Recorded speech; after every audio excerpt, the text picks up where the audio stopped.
the taillight of a car suddenly fell off and a woman's arm actually came out of it.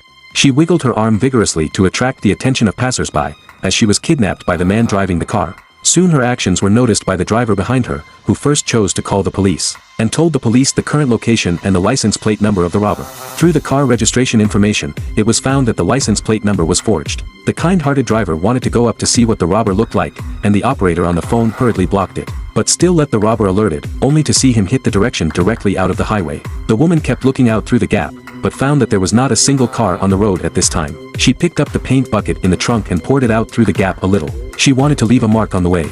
At this time the police had sent a helicopter and they were ready to launch a major search around the area.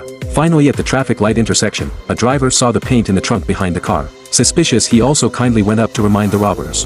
Hey, how you doing, man? You got, like paint coming out of your trunk?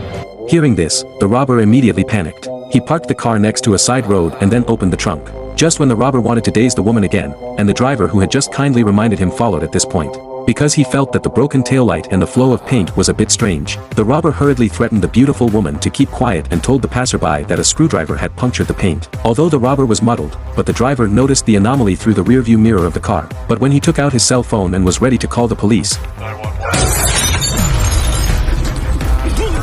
the robber came over and grabbed the phone and broke it. Immediately after using a shovel to shoot the other party unconscious, and then shut him in the trunk with the beauty, he drove his car to escape again. At this point the police have found the vehicle, but the robber has abandoned the car and fled. The police just found a pool of blood on the ground. At the same time, the man who was knocked unconscious suddenly came to his senses. Terrified, he kept shouting for help. Also, do not listen to the girl's persuasion, forcefully knocking on the trunk. However, these actions have completely enraged the robber, only to see him park the car on the side of the road, and then pick up the screwdriver, directly to send the man to God.